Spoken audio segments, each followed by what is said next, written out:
Nyonyole gwanga kyekigenda mu maaso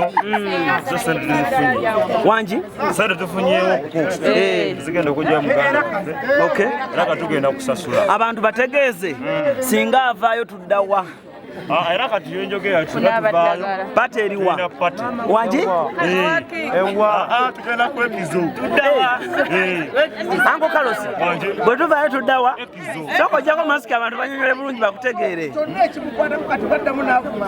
tugenda kwekizo bannaaye ebisigadde mujja kuba mbabuulira tugende namba amatwala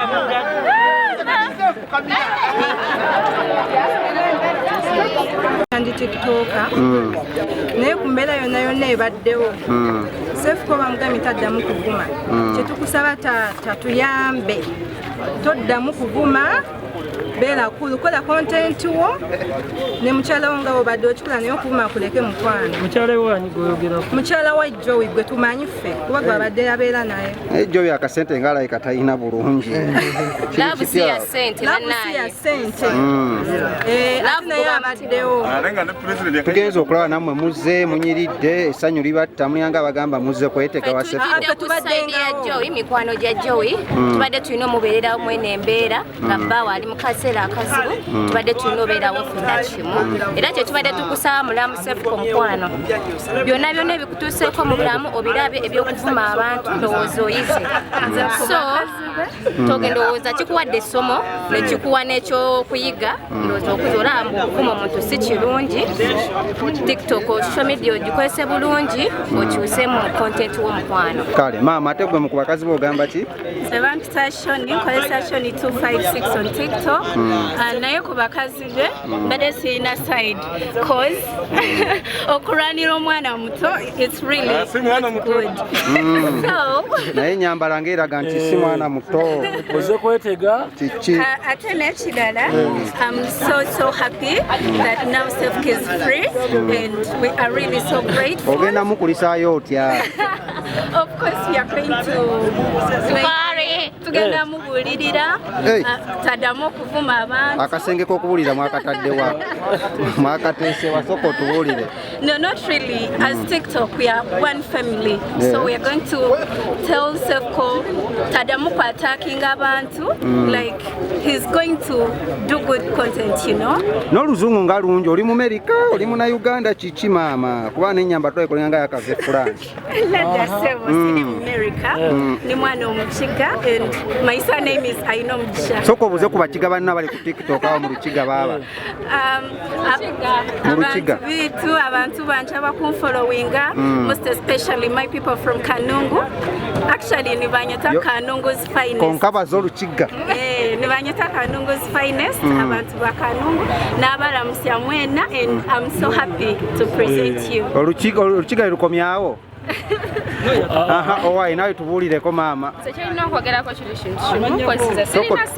amanyago Russia 22 TikTok then amanya gangenze Natasha so cyane okwogera ko siri kusaidia Joey siri kusaidia nigamu katone mabega siri kusaidia Joey siri kusaidia Yvonne kusaidia Sefko chindesa wando na TikTok amuni tena iko kwa sena TikTok ngate tuvumie tukose chikoze nze nkoze content wange alisi nawe ntu senenga sina gwe TikTok ogifunyemu kingo jeka abasajja musajja gwe ku TikTok musajja gwe ndasi wa TikTok oli mufumbo siri mufumbo na boyfriend jali naye si wa TikTok tuwulidde muno Sefko mugenda mukulisayo mu ngeri ey'enjawulo mwamukoledde akasenge mukolera akabaga mukuliseeyo abakazi babamanya ebyabwe tebitukwatako Ffe tuliwo ba in-laws bwanalesa ina babagobe baleeta omulanda kirina buzibu. Bwasalawo n'atwala gwe. Sisobola sefuko. Era sisobola. Lwaki? Sizisobola sirina nsonga lwaki. Twagala serebu. Nange ndi serebu nga Yes, era nsobola okufuuka serebu enkya n'olwaleero. N'olulwezibwa mwandibugiriza abakyala a celebrity is a person who is known for something good or bad. Omuntu yenna ng'akoze ekintu kibi oba ekirungi awo ensi yonna n'emutegeera yabeera celebrity. So anytime you can decide. Abakwagala bakusanga wakubanga abonna bali wano bagamba Yes. On Twitter? Yes. Shani 256. Ate ku TikTok? Shani 256. Omwana divorce tokisusiza mwawo. Wamagaze kiro kiri ekiti. Ndiya Joey kusaidia hivyo. Kusaidia safe call. Yashindesa wando nga TikTok amuni. Tena yiko kwa sena TikTok ngate tuvumie tukose. Chikoze nze nkoze content wange. Alisi nawe ntu senenga sina gwe. TikTok ogifunyemu kingo jeka abasajja. Musajja gwe ku TikTok. Musajja gwe ndasi wa TikTok. Oli mufumbo? Siri mufumbo. Na boyfriend? Boyfriend jali. Naye si wa TikTok. Si wa TikTok. Tuwulidde muno sefuko mugenda mukulisa mu ngeri ey'enjawulo. Tulina mukolera. Mwamukoledde akasenge. Mukolera akabaga. Mukuliseeyo abakazi babamanyi ebyabwe tebitukwatako. Ffe tuliwo ba in-laws bwanalesa ina babagobe baleeta omulanda kirina buzibu. Bwasalawo n'atwala gwe. Sisobola sefuko.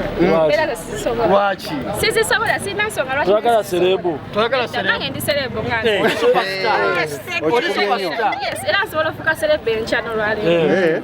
N'olulwezibwa mwandibugiriza abakyala a celebrity is a person who is known for something good or bad. Omuntu yenna ng'akoze ekintu kibi oba ekirungi awo ensi yonna n'emutegeera yabeera celebrity. So anytime you can decide. Abakwagala bakusanga wakubanga abonna bali wano bagamba Yes. On Twitter?